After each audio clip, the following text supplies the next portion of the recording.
Graça e paz, irmãos. Amém? Vamos abrir a nossa Bíblia em Josué, capítulo 23.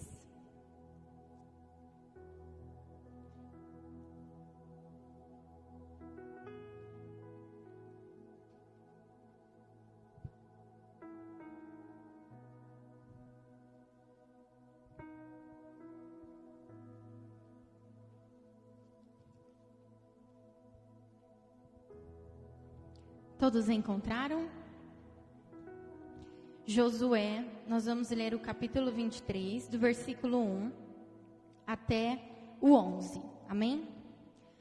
Passado muito tempo, depois que o Senhor concedeu a Israel descanso de todos os inimigos ao redor, Josué, agora velho, de idade muito avançada, convocou todo Israel com as autoridades, os líderes, os juízes e os oficiais, e lhes disse: estou velho com idade muito avançada, e vocês mesmos viram tudo o que o Senhor, o seu Deus, fez com todas essas nações por amor a vocês. Foi o Senhor, o seu Deus, que lutou por vocês. Lembrem-se que eu reparti por herança para as tribos de vocês toda a terra das nações, tanto as que ainda restam, como as que conquistei entre o Jordão e o Mar Grande a oeste. O Senhor, o seu Deus, a expulsará da presença de vocês, Ele as empurrará de diante de vocês, e vocês se apossarão da terra delas, como o Senhor lhe prometeu. Façam todo o esforço para obedecer e cumprir tudo que está escrito no livro da lei de Moisés, sem se desviar nem para a direita e nem para a esquerda. Não se associem com essas nações que restam no meio de vocês, não invoquem o nome dos seus deuses, nem jurem por eles. Não lhe prestem culto e nem se inclinem perante eles, mas apeguem-se somente ao Senhor, o seu Deus, como fizeram até hoje. O Senhor expulsou diante de vocês nações grandes e poderosas. Até hoje, ninguém conseguiu resistir a vocês. Um só de vocês faz fugir 1000, pois o Senhor, o seu Deus, luta por vocês conforme prometeu. Por isso, dediquem-se com zelo a amar o Senhor, o seu Deus. Feche os seus olhos só mais um pouquinho. Pai, nós estamos diante da Tua palavra e os irmãos estão diante de uma serva falha, mas eu sei que o Senhor pode me usar graças à Tua misericórdia. E eu te peço que me use mais uma vez, que nada em mim ou nada aqui fora, nada nos nossos pensamentos venham nos impedir de receber aquilo que o Senhor tem para nós. Que nada aqui, Senhor, venha impedir o fluir e o agir do Teu Espírito Santo. E que o Senhor encontre liberdade de trabalhar em cada coração e encontre liberdade de falar através de mim, Espírito Santo. É o que eu te peço em nome de Jesus. Amém. Eu queria chamar rapidamente 3 pessoas aqui na frente, aleatórias. A primeira é a pastora, rapidinho, só porque ela já contou um testemunho. A segunda pode ser a irmã Adelaide. E a terceira pode ser a Maressa. Eu queria que vocês respondessem essa pergunta difícil. Eu vou começar com a pastora, porque ela já contou algo que aconteceu hoje. E eu queria que vocês respondessem para vocês mesmos como é que Deus te amou no dia de hoje. E a pastora vai só repetir aquilo que Deus fez hoje na vida dela, através.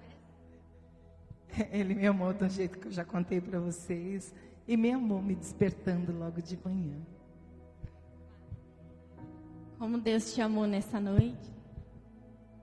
Eu ia falar que Ele me despertou essa manhã, mas Ele me salvou.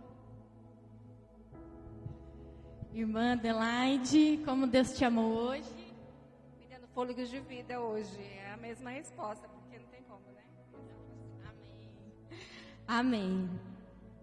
Eu tenho certeza que se eu chamasse um por um aqui na frente, todos nós teríamos algo para agradecer a Deus e para contar sobre como nós nos sentimos amados por Deus.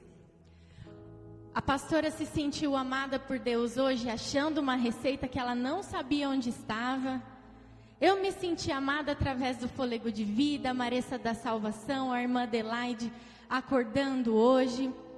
E eu tenho certeza que você em algum momento hoje se sentiu amado por Deus, por algo que Ele falou ao seu coração, por algo que Ele fez, ou através de uma amizade.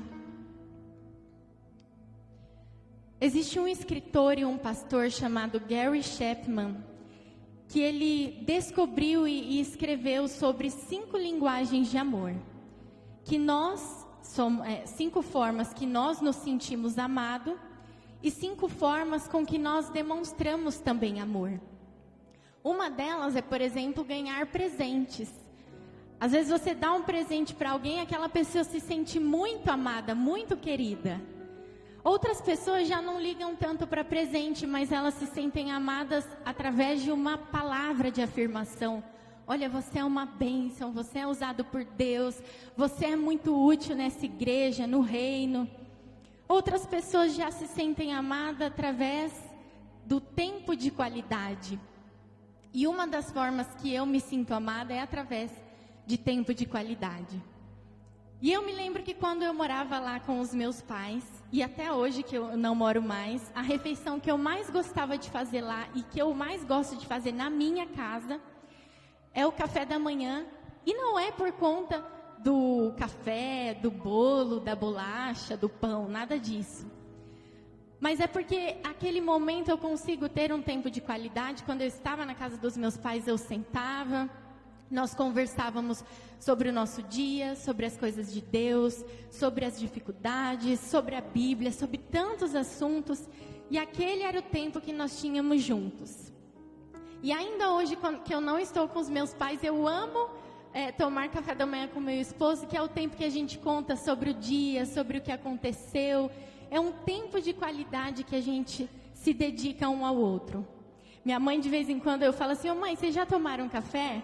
Aí ela: já tomamos, mas vem que tem pão aqui. Eu falo: então não vou não, porque não é pelo pão, não é pelo café, mas é por estar todos juntos, num tempo de qualidade, conversando e se conhecendo, trocando ideias, falando da palavra de Deus. No texto em que nós acabamos de ler, Josué, ele estava já no final da vida dele, estava bem velhinho. Ele já tinha cumprido o propósito para o qual Deus tinha o levantado. E ele estava prestes a partir e ele chamou uma galera e começou a dar algumas instruções do que eles deveriam fazer, do que não deveriam fazer e relembrar também o povo de tudo aquilo que Deus tinha feito. E aí ele começa a falar: olha, não se esqueça de tudo que Deus fez por vocês. Deus tirou do Egito, de todas as boas promessas, Ele não deixou de cumprir nenhuma. E Ele trouxe vocês para a terra prometida por amor a vocês. E Ele começa a discorrer, incentivar o povo. E no último versículo que nós lemos, que foi uma das últimas palavras de Josué, ele disse, depois de todas aquelas instruções, ele disse: por isso, dediquem-se com zelo a amar o Senhor, o seu Deus. E a palavra zelo, uma das definições que o dicionário traz é forte disposição. Quando Josué estava prestes a morrer, uma das últimas instruções que ele deu: olha, não se esqueçam de tudo que Deus fez por amor a vocês e não se esqueçam de amá-lo com forte disposição. Não era somente amar, mas amar com disposição, com tudo que havia neles, de todo o coração. Nós começamos aqui com o quebra-gelo perguntando como é que vocês se sentiram amados por Deus hoje. Mas a realidade é que mesmo em tempos de crise, mesmo quando nós não estamos muito bem financeiramente, mesmo quando está faltando algumas coisas, lá no fundo nós temos a certeza de que Deus, Ele nos ama. Mesmo quando passamos por lutas e por aflições, nós sabemos que Deus, Ele nos ama. Mas o que eu quero compartilhar com vocês nessa noite não é se você se sentiu amado por Deus. Porque é certo que Deus, Ele nos ama. Porque Ele nos prova todos os dias através do fôlego, através da sua misericórdia. E também a palavra dEle é recheada de provas de amor. Deus nos diz do começo ao fim que Ele nos ama, que Deus entregou o seu Filho único para morrer por nós, que ninguém ama mais do que aquele que dá a vida pelos seus amigos. A Bíblia fala demais do amor de Deus por nós e disso nós temos certeza. Mas o que eu quero compartilhar com vocês nessa noite é como é que nós podemos demonstrar que nós amamos a Deus. Porque é certo que Deus, Ele nos ama. Essa certeza nós temos. Mas e nós? Como é que hoje nós demonstramos, hoje, no dia de hoje, 3 de fevereiro? 3 de fevereiro, 2 de fevereiro. Como é que hoje, no dia 2 de fevereiro, nós demonstramos que nós amamos a Deus? Ou será que só foi mais um dia corrido em que nós não tivemos tempo de demonstrar esse amor por Ele? Ah, Ele sabe. Quando Josué disse, olha, amem a Deus com zelo, amem a Deus com forte disposição. E nós precisamos pegar essa palavra para nós. Olha, ame a Deus com forte disposição. Prove a Ele todos os dias. E uma das formas que eu demonstro que eu amo a Deus é quando eu obedeço. E parece muito clichê, porque nós já ouvimos muitas vezes isso, né? Óbvio, quem ama a Deus, obedece a Deus. Mas a realidade é que nós, aqui da terra, nós nos sentimos amados de 5 formas diferentes. Palavras de afirmação, tempo de qualidade, presentes, atos de serviço, enfim. Mas a primeira linguagem de amor de Deus é a obediência. E olha o que diz João 14, versículo 15. Jesus disse, se vocês me amam, obedecerão aos meus mandamentos. Sabe aquele velho ditado? Se você me ama, então prova. Porque nós sabemos que o amor, ele é atitude. Se alguém disser sempre para você, olha, eu te amo, eu te amo, eu te amo, e essa pessoa nunca te provar, ou nunca tiver atos de amor para com você, provavelmente nós não vamos acreditar. As mulheres vão me entender muito bem agora. Imagina seu esposo, não te dá um presentinho de dia de aniversário, não te chama para passear na rua e tomar um picolé de 50 centavos, não senta para tomar um café com você, não te elogia, não diz palavras de afirmação. O que será que a gente vai pensar? Com certeza esse homem não me ama, ele não está aprovando, não é isso? É exatamente isso. Se ele não provou, ele não me ama. E o contrário é verdadeiro. Imagina se a mulher não cozinha, não posso falar isso. Se a mulher não cozinha, não dá um carinho para o marido, não lava as roupas do marido, o que esse homem vai pensar? Essa mulher não me ama, porque ela não prova, ela não tem atitude de amor. Jesus disse, se vocês me amam, obedecerão aos meus mandamentos. Foi mais ou menos assim, se vocês me amam, não precisa nem falar, eu te amo toda hora, só me prova. Obedeça aos meus mandamentos que eu vou acreditar. E eu sempre fui assim, muito racional. Eu gosto de ouvir eu te amo, mas nunca foi tão importante para mim quanto sentir que eu sou amada. Porque se a pessoa não falar, mas eu sei que ela me ama, aquilo é o suficiente. Jesus disse, se vocês me amam, vocês obedecem aos meus mandamentos. Não precisa nem dizer eu te amo, mas obedeça aos meus mandamentos que Ele vai saber. Porque amor é atitude. Provérbios 28, versículo 14 diz, como é feliz o homem constante no temor do Senhor, mas quem endurece o coração cairá na desgraça. Nós gostamos muito de lembrar sobre as promessas de Deus, sobre aquilo que Deus tem para aqueles que obedecem, para aqueles que o seguem. Mas muitas vezes nós nos esquecemos que existem coisas que podem ser permissão de Deus também. A Bíblia diz que quem endurece o seu coração, ou seja, quem não obedece, quem é obstinado, quem está com o coração endurecido, não é que ele pode, ele cairá na desgraça. Esse versículo, quando eu olho para ele, eu vejo muito como um aviso de mãe. Você na adolescência, provavelmente, em algum momento, você saiu durante o dia, estava aquele calorzão, sol de rachar, a mãe falou assim, leva a blusa que vai fazer frio. E aí você jovem, né, acha que sabe tudo, falou, não vou levar. E daqui a pouco começa a esfriar, vem aquela ventania, porque parece que a mãe, ela tem um poder de prever o futuro, né? A mesma coisa quando não está chovendo, está aquele sol, não chove daqui uns 2, 3 dias. Sua mãe fala, leva o guarda-chuva. E você não leva e dá 10 minutos que você saiu de casa, cai aquele toró. Eu vejo esse versículo como um aviso de mãe. Olha, você será feliz e constante no temor do Senhor, se você temer ao Senhor. Mas quem endurece o seu coração cairá na desgraça. E aí talvez você deve estar se perguntando agora, tá? Eu sei que eu preciso demonstrar o meu amor ao Senhor.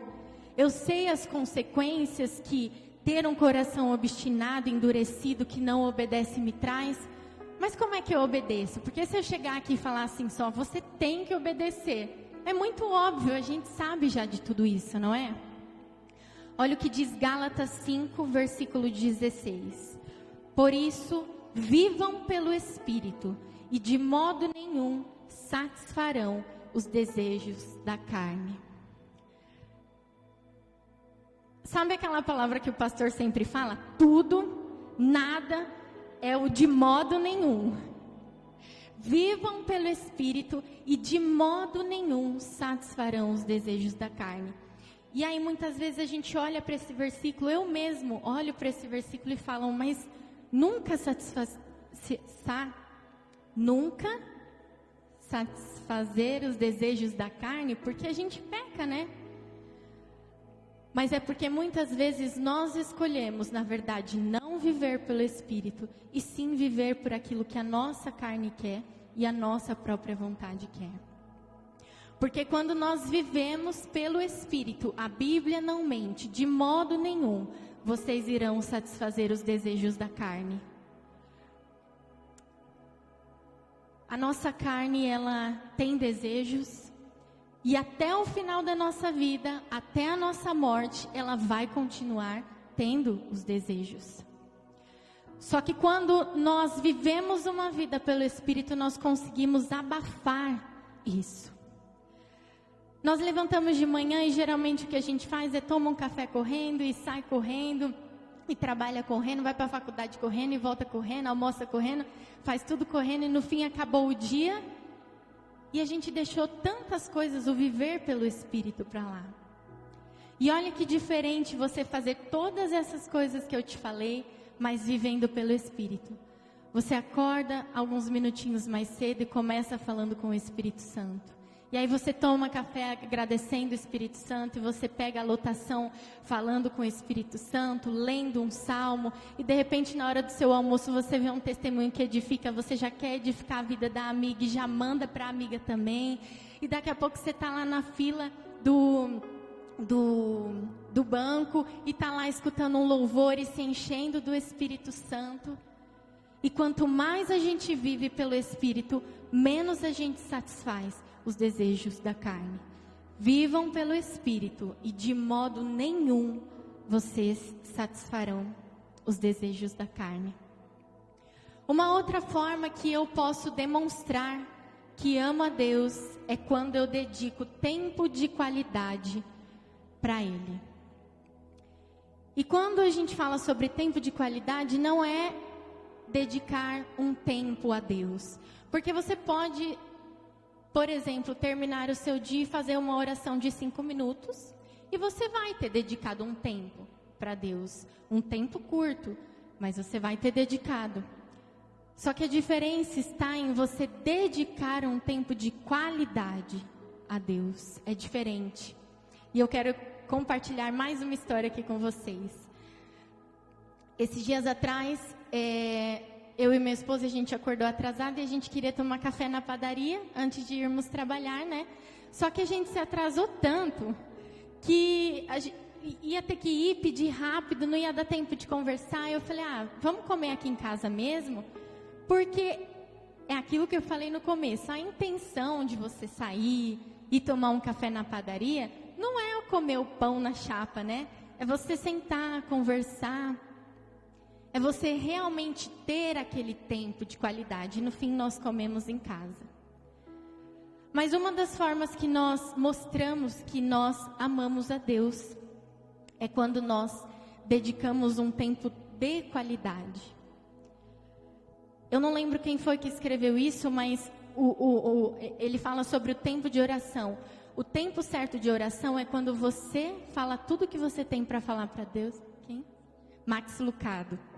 Quando você separa aquele tempo para falar tudo que você tem para Deus, e você separa um tempo para Deus falar tudo que Ele tem para você durante aquele dia.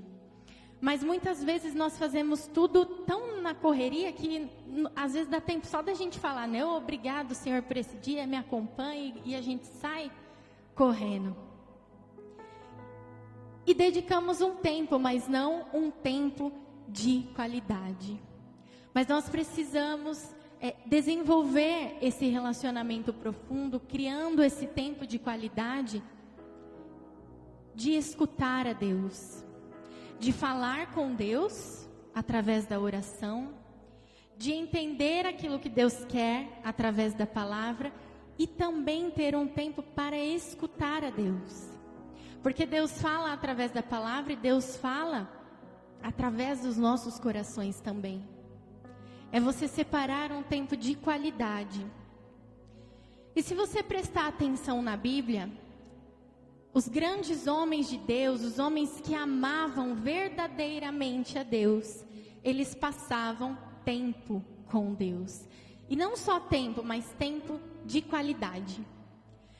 Quando a gente olha também para a história dos avivalistas, o avivamento ele veio através de um pequeno grupo de pessoas que estavam ansiando de mais de Deus, de viver o novo de Deus e que andava com Deus. Que orava 5, 6 horas por dia, ia para o trabalho, voltava e se encontrava com aquele grupo de célula de novo para louvar, para adorar, para estar junto. Os grandes homens de Deus que fizeram a diferença na história, fizeram a diferença e estão relatados na Bíblia, todos eles têm algo em comum. Eles passavam muito tempo e um tempo de qualidade com Deus. Gênesis 6:9 diz assim: Noé era um homem justo, íntegro entre o povo da sua época. Ele andava com Deus. Quem não conhece hoje a história de Noé, né? Acho que até quem não é cristão conhece a história de Noé, do dilúvio e tudo mais. E eu quero te chamar a atenção para outros 3 homens na Bíblia que amaram a Deus profundamente e que passaram de fato tempo de qualidade com Deus. Além de Noé, que nós acabamos de ler, que ele andou com Deus, nós temos também Enoque, que foi o bisavô de Noé. A Bíblia diz que ele tanto andou com Deus que Deus o tomou para si, Deus o arrebatou. Deus não aguentou deixar ele na terra e falou: vem cá. Moisés também, ele foi conhecido na Bíblia como aquele que era amigo de Deus e conversava com Deus face a face como se fosse o seu amigo, como a gente conversa assim. E um terceiro homem foi Abraão. Ele foi conhecido como o amigo de Deus. Enoque, aquele que andou com Deus e foi arrebatado. Moisés, que tinha Deus como amigo e conversava com Deus como se conversasse com um amigo face a face. e Abraão, que foi chamado de amigo de Deus. E todos esses homens da história que marcaram a sua geração, marcaram a sua época, eles têm todos algo em comum. Eles andavam com Deus, eles amavam a Deus e eles dedicavam tempo de qualidade com Deus. Uma das maneiras que nós podemos expressar o nosso amor a Deus é dedicando esse tempo a Deus.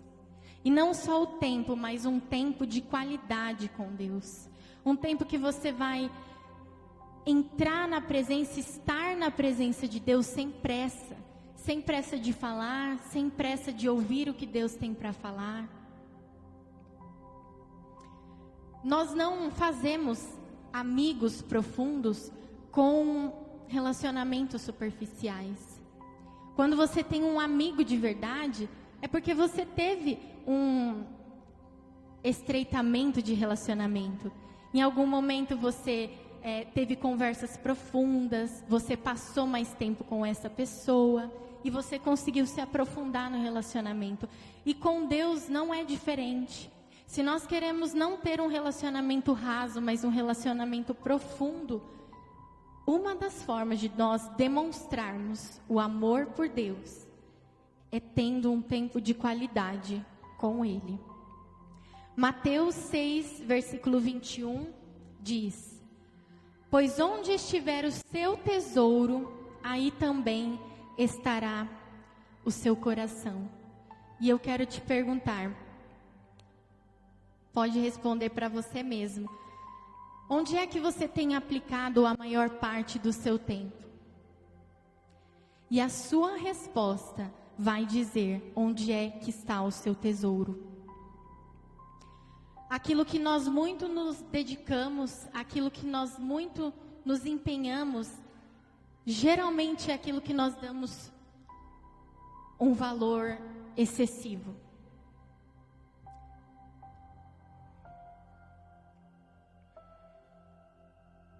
Pois onde estiver o seu tesouro, aí também estará o seu coração.